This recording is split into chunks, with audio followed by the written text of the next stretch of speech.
क्या फ़र्क होता है सेल्फ इंटरेस्ट में और सेल्फिशनेस में? सेल्फिशनेस मतलब कि मेरे जीतने के लिए अगर दुनिया हारे भी इट्स ओके, मुझे फ़र्क नहीं पड़ता। जबकि सेल्फ इंटरेस्ट बोलता है कि मेरे जीतने के लिए दुनिया को कुछ खोना ना पड़े, हम साथ में जीते, साथ में आगे बढ़ें, किसी का कुछ बुरा ना हो। सेल्फिशनेस जो होती है ना, वो नेगेटिव वैल्यू पर बेस होती है और डिस्ट्रक्टिव वैल्यू पर बेस होती है, जो कि हमारे रिलेशनशिप को काफ़ी ज़्यादा ख़राब कर देती है, because it is based on the negative value. जबकि जो सेल्फ इंटरेस्ट होता है वो पॉजिटिव होता है, विन विन सिचुएशन पर काम करता है, क्योंकि इसमें हम बोलते हैं कि किसी का भी बुरा ना हो, हम साथ में जीते, साथ में आगे बढ़े, किसी के दिल को ठेस ना पहुँचे। विन विन सिचुएशन पर ही काम करता है। Number 2, positive self esteem versus negative self esteem. Self esteem मतलब कि आप आपके बारे में क्या सोचते हो, आपकी वैल्यू आपकी नज़रों में क्या है। नो प्रॉब्लम कि आपके बारे में और लोग क्या बोलते हैं, परिवार वाले क्या बोलते हैं, बाहर वाले क्या बोलते हैं। मैटर इज आप आपके बारे में क्या सोचते हो। डिफरेंस की बात करते हैं दोस्तों, positive self esteem versus negative self esteem. Positive self esteem, ये पॉजिटिव सेल्फ स्टीम वाले खुद की रेस्पेक्ट करते हैं, जबकि नेगेटिव सेल्फ स्टीम वाले खुद पर डाउट करते हैं, शक करते हैं। पॉजिटिव स्टीम वाले अपने आप में कॉन्फिडेंट रहते हैं, जबकि ये खुद पर सेल्फ अब्यूज करते हैं। नेगेटिव सेल्फ स्टीम वाले, पॉजिटिव सेल्फ स्टीम वाले खुद को एक्सेप्ट करते हैं जैसे भी वो हैं, जबकि नेगेटिव सेल्फ स्टीम वाले खुद को एक्सेप्ट नहीं करते हैं। पॉजिटिव सेल्फ स्टीम वाले खुद से प्यार करते हैं, खुद को लव करते हैं। नेगेटिव सेल्फ स्टीम वाले खुद से प्यार नहीं करते हैं। पॉजिटिव सेल्फ स्टीम वाले खुद की नॉलेज पर काम करते हैं, खुद को बेहतर बनाने पर काम करते हैं, जबकि नेगेटिव सेल्फ स्टीम वाले ऐसा कुछ भी नहीं करते हैं। पॉजिटिव सेल्फ स्टीम वाले सेल्फ डिसिप्लिन में रहते हैं, अपने काम में ज़्यादा ध्यान लगाते हैं, जबकि नेगेटिव सेल्फ स्टीम वाले डिसिप्लिन में बिल्कुल भी नहीं रहते हैं। आगे बढ़ते हैं। क्या फ़र्क होता है एक एप्रिशिएशन में और एक फ्लैटरी में? The best difference is sincerity, और ये आती है दिल से, और फ्लैटरी जो आती है ना, वो आती है मुंह से। फ्लैटरी मतलब कि चापलूसी करना। कुछ लोग होते हैं क्योंकि सिंसियर अप्रिशिएशन देने के बजाय फ्लैटरी को इजी समझते हैं। आपको फेक अप्रिशिएशन नहीं देना दोस्तों, जेन्युइन अप्रिशिएशन देना है। जिसकी भी तारीफ करनी है ना, जेन्युइन तरीके से करनी है आज के बाद।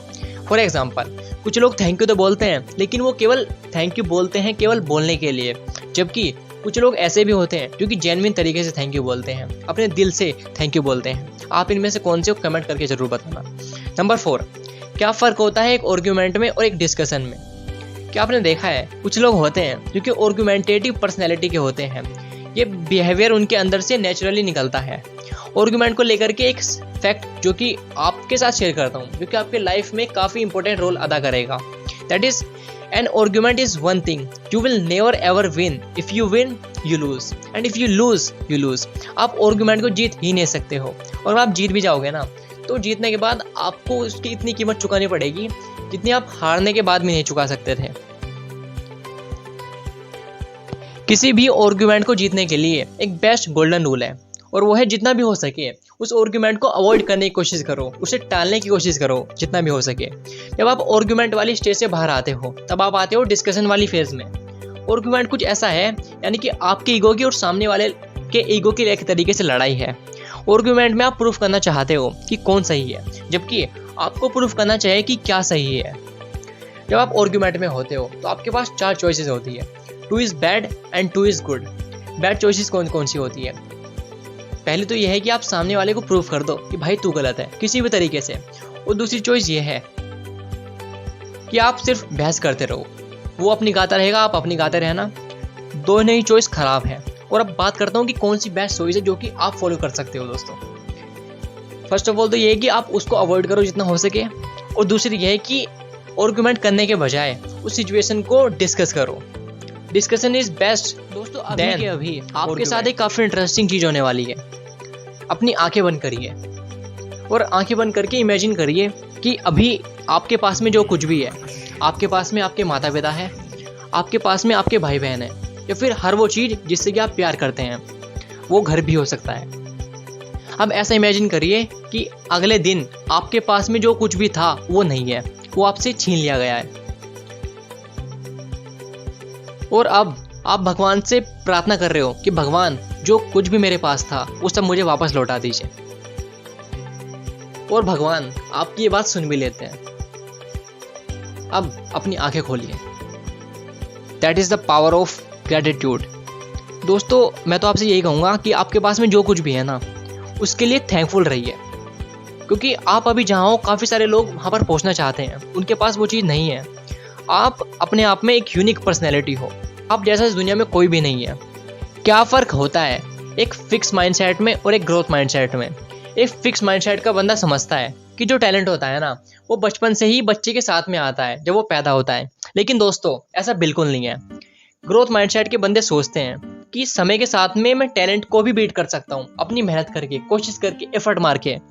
टैलेंट से बड़ा क्या है? एफर्ट है।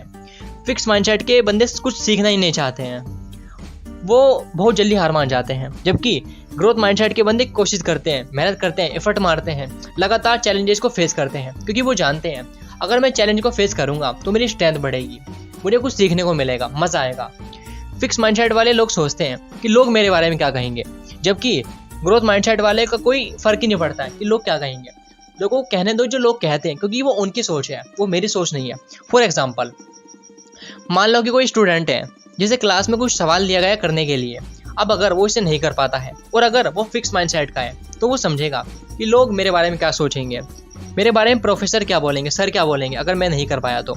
और अगर वो ग्रोथ माइंडसेट का है तो वो सोचेगा क्या हुआ अगर मैं नहीं कर पा रहा हूँ, मैं यहाँ पर सीखने के लिए ही तो आया हूँ। आशा करता हूँ कि वीडियो आपको पसंद आया होगा। लाइक कर देना, शेयर कर देना, साथ में कमेंट में बता सकते हो कि कौन सी बात आपको अच्छी लगी जिसको आप फॉलो करोगे, और सब्सक्राइब करके बेल नोटिफिकेशन भी ऑन कर सकते हो। Thank you for watching.